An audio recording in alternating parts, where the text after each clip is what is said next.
قارون کے خزانے کے متعلق آپ نے تاریخی حکایات اور محاورے تو سنے ہی ہوں گے۔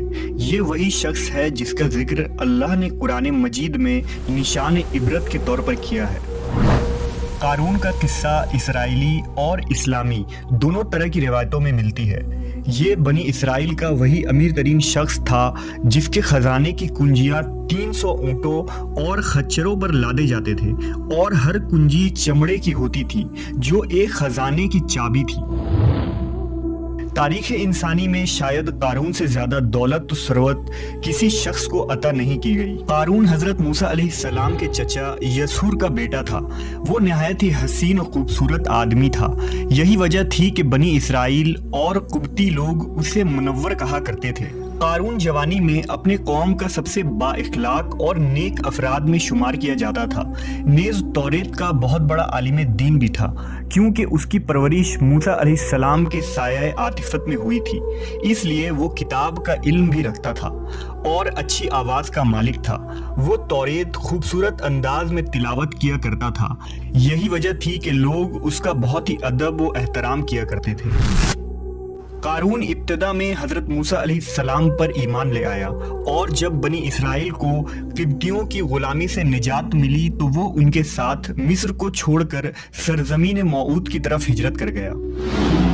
وہاں اس کے حالات ایک دم سے بدل گئے اور اس کے ہاتھ میں بے شمار دولت آئی۔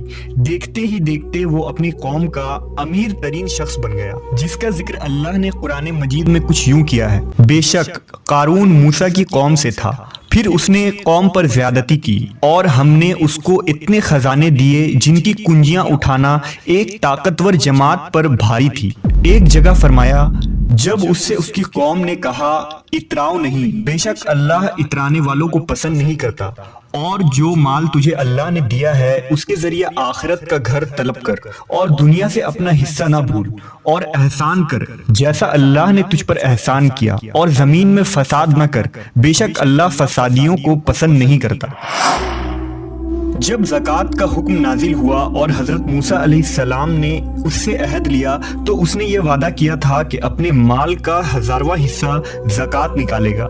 جب اس نے اپنے مال کا حساب لگایا تو ایک بہت بڑی رقم زکوٰۃ کی نکلی، لہٰذا اس کے دل میں حرص اور لالچ پیدا ہو گئی اور وہ زکوٰۃ کا منکر ہو گیا۔ اس نے ایک گندی چال چلی۔ اس نے بنی اسرائیل میں سے ایک گروہ کو جو اس کی حمایتی تھے جمع کیا اور کہا، اے بنی اسرائیل، موسیٰ نے ہمیں بہت سارے امور کا حکم دیا جس پر تم لوگوں نے اس کی پیروی کی، اب وہ تم سے تمہارا مال بھی لینا چاہتا ہے۔ فلاں فاحشہ عورت کو لے کر آؤ تاکہ اسے کچھ پیسے دے کر موسیٰ کو بدکار ثابت کیا جا سکے۔ قارون نے اپنے قوم کے لوگوں کو جمع کیا اور حضرت موسیٰ علیہ السلام سے پوچھا کہ زنا کی کیا سزا ہے۔ حضرت موسیٰ علیہ السلام نے کہا، جو بھی زنا کرے حالانکہ اس کی بیوی بھی ہو تو اسے سنسار کیا جائے یہاں تک کہ وہ مر جائے۔ قارون نے حضرت موسیٰ سے کہا، حتیٰ کہ اگر یہ کام آپ نے ہی انجام دیا ہو تو بھی؟ موسیٰ علیہ السلام نے کہا، ہاں، حتیٰ کہ اگر اس کام کو میں بھی انجام دوں تو یہی حکم ہے۔ قارون نے کہا، بنی اسرائیل یہ گمان کرتے ہیں کہ آپ نے فلاں فاحشہ عورت سے زنا کیا ہے۔ حضرت موسیٰ علیہ السلام نے فرمایا کہ اس عورت کو میرے سامنے لاؤ، لہٰذا وہ عورت بلائی گئی تو آپ نے فرمایا، اے عورت، اس اللہ کی قسم جس نے بنی اسرائیل کے لیے دریا کو پھاڑ دیا اور عافیت و سلامتی کے لیے دریا کے پار کرا کر فرعون سے نجات دی، سچ کہہ دے کہ واقعہ کیا ہے۔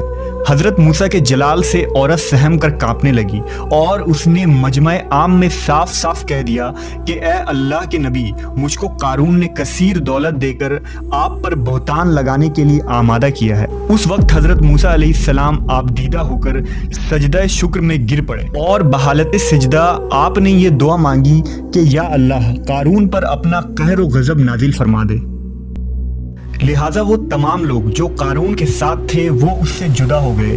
موسیٰ علیہ السلام نے اللہ کے اذن سے زمین کو حکم دیا تو زمین پھٹ پڑی اور قارون اور اس کے پیروکار اس میں دھنسنے لگے، اور دیکھتے ہی دیکھتے قارون، اس کا مکان اور خزانہ سب اس زمین میں دھنس گیا۔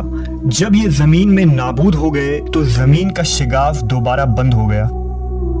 قارون کے اس دولت کے متعلق بہت سارے تاریخی حکایات نقل کی گئی ہیں، اور تا قیامت قارون اور اس کا خزانہ تمام انسانیت کے لیے نشان عبرت بنی رہے گی۔